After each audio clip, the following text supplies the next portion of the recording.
T'es qui, toi, calice? C'est pas moi, man. Détache-moi, OK? On va parler. Moi aussi, pédophile, j'ai zaï, man. Yes, pas! Assalamualaikum para pecinta film, kembali lagi bersama saya Jali Juan. Semoga kita selalu diberi kesehatan, rezeki berlimpah dan umur yang panjang. Video kali ini kita lagi-lagi akan merangkum sebuah alur film tentang balas dendam, yang dimana film ini dirilis tahun 2010 berjudul Seven Day. Bagi kalian yang suka nonton tentang kekerasan, penyiksaan, penculikan, maka disinilah tempatnya. Tanpa berbacot ria, kita langsung saja masuk alur ceritanya.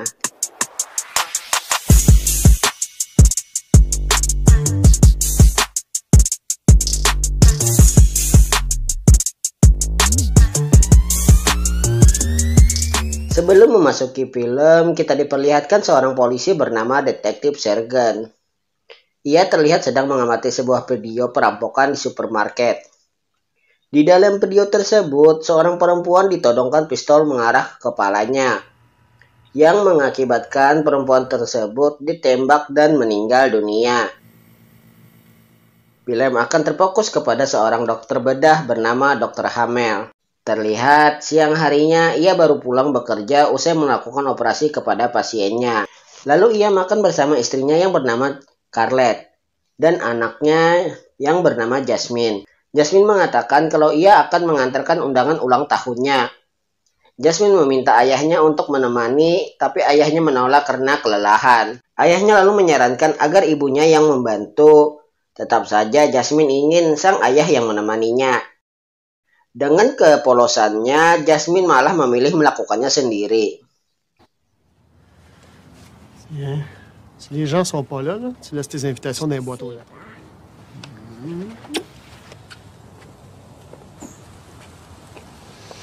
Kemudian, di sini saya merasa sangat emosi dan marah melihat kelakuan sang ibu. Karena ia lebih memilih mengajak suaminya bercinta ketimbang menemani anaknya membagikan undangan ke sekolah. Juste dans 15 minutes. Je vais tout faire.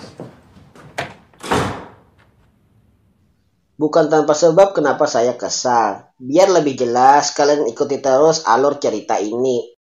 Setelah melakukan hubungan suami istri, beberapa jam kemudian terdengar kabar bahwa Jasmine tidak masuk sekolah. Salut? Je suis venue porter les devoirs à Jasmine. Elle n'était pas là à l'école cet après-midi. Es-tu malade? Merci. Jasmine? Jasmine? Jasmine? Hal itu pun membuat Dr. Hamel panik karena ia melihat anaknya berangkat sekolah sendiri. Tidak lama kemudian polisi tiba di rumah lalu bersama-sama mencari Jasmine yang biasa ia lewati.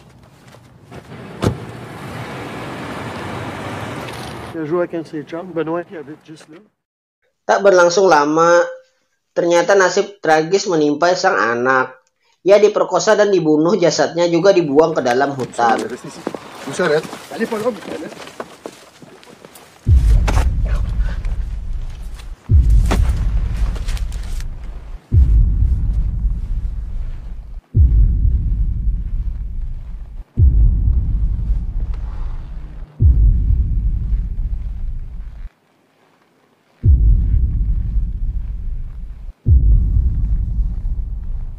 7 hari kemudian, terlihat seorang polisi di awal film menelpon.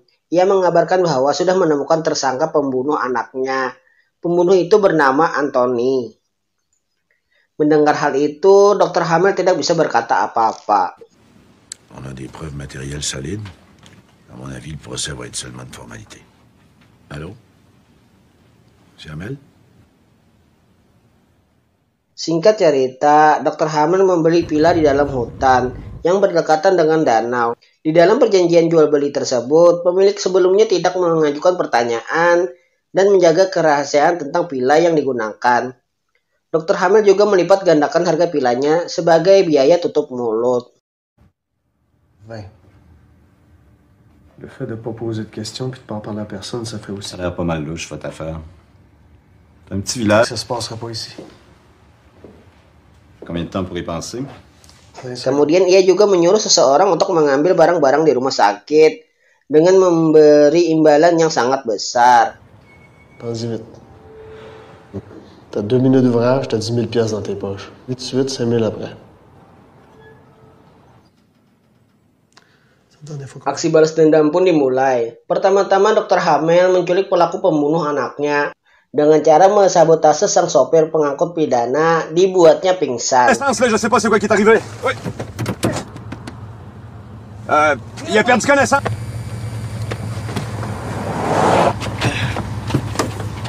Qu'est-ce qui est arrivé? Il est comme ça. Dan, réponds-moi. Hari pertama terlihat Dr. Hammer mengikat tangan korbannya dengan keadaan bugil, lalu menariknya ke atas kemudian memasungnya di ranjang yang biasa ada di rumah sakit.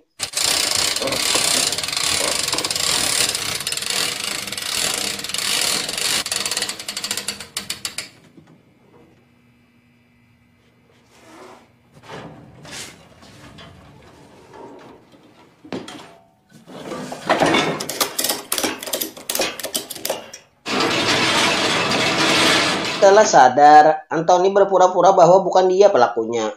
Ia mengatakan kalau tidak pernah melihat anak yang dimaksud. Di tengah ocehannya, Dr. Hamel mengambil sebuah gundam, lalu melayangkannya ke bagian lutut orang tersebut. Di sini, saya sebagai pembaca narasi sekaligus pengedit video, sangat-sangat merasa puas melihat adegan ini. Kalian yang suka dengan film sadis wajib nonton film aslinya. Je te jure, c'est pas moi. C'est pas moi, man.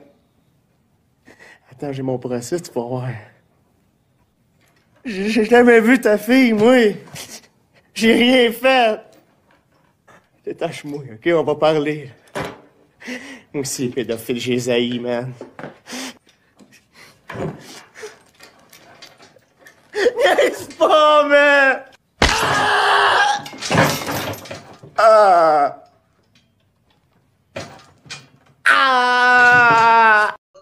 Kita diperlihatkan bagaimana rasanya dengan lutut yang cedera dan leher yang menggantung. Rasanya pasti anjing banget.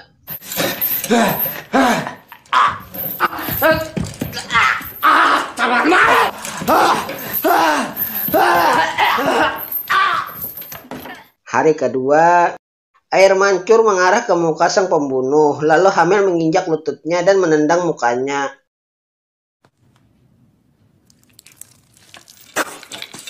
Fuck you, esti!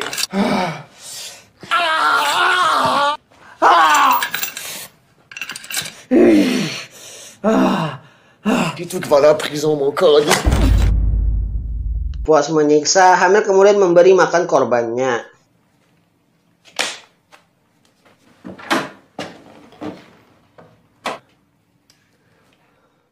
Hari ketiga, pelaku pembunuhan mengakui perbuatannya.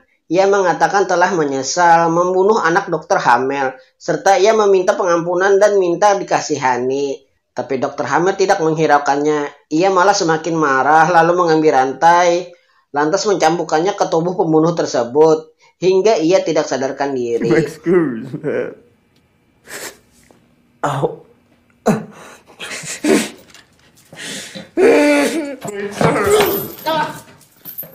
J'avoue, égoïste! Arrête! Please! Hari keempat, terlihat Dr. Hammer menonton televisi yang dimana di dalam berita tersebut terdapat sang istri. Ia mengatakan kalau Hammer sudah mulai gila hingga berani berbuat kejahatan. Mendengar hal itu, Hammer geram dan langsung menelpon istrinya. Dengan nada yang sangat marah, Hammer kemudian mengatakan, Pourquoi tu me demandes ça? As-tu le morceau, là, tu penses que c'est de ma faute, c'est ça? C'est toi qui... C'est moi qui... Mais pendant que t'avais ton petit crise d'orgasme, là, notre fille se faisait plus passer les cartes avec elle. Mais là, madame le fourré. Scene berganti ke ruang operasi dadakan. Dr. Hamel menyuntikkan cairan kurer. Kurer tersebut gunanya untuk melumpuhkan sistem motorik tanpa menghilangkan kesadaran pasiennya. Di sini lagi dan lagi adegan berasa seperti anjing banget. Tanpa memerlukan waktu yang lama, Hamel langsung mengambil bagian organ dalam tubuh pasiennya. Hai.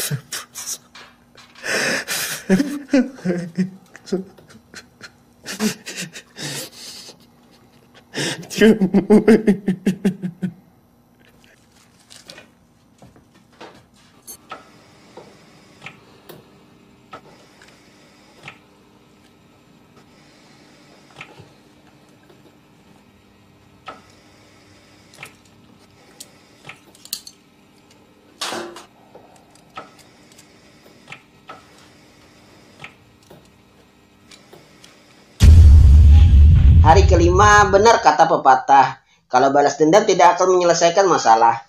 Hamel memukul-mukul dinding, menandakan kalau rasa kehilangan tidak akan terobati walaupun ia sudah menyiksa pelaku pembunuh anaknya.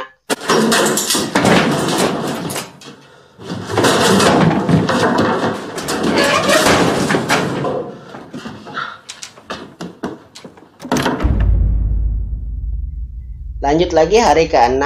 Polisi mulai mengetahui posisi Hamel dengan cara memasang penyadap di telepon istrinya yang diperkirakan berada di penginapan. Polisi pun menaruh pasukan di daerah hutan yang areanya cukup luas. Appelez Mercure, on l'a trouvé. Lanjut lagi kita hari yang ke-7. Menghadapi rasa penyesalan dan kehilangan seorang anak, bayangan Jasmine pun muncul menemui ayahnya. Ayahnya melepaskan ikatan di tangan Jasmine dan membersihkannya, sekaligus menandakan bahwa ia sudah damai di alam sana. Tapi namanya kehilangan seorang anak, secara tragis wajarlah tidak mudah melupakannya.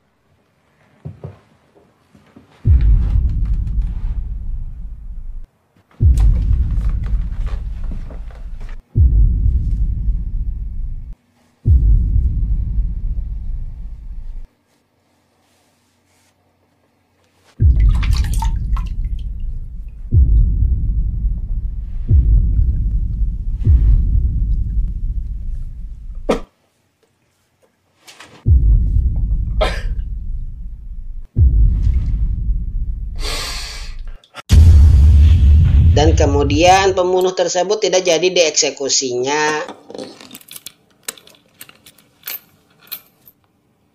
Di luar rumah persembunyian, polisi sudah mengepung Dr. Hamel. Ia pun keluar dan menyerahkan diri. Film pun tamat. Terima kasih telah menonton video alur cerita ini sampai habis. Saya berharap kepada kalian semua, kalau ada kekurangan mohon kritik dan sarannya. Saya Jali Juan, wassalamualaikum warahmatullahi wabarakatuh. Sampai jumpa video selanjutnya.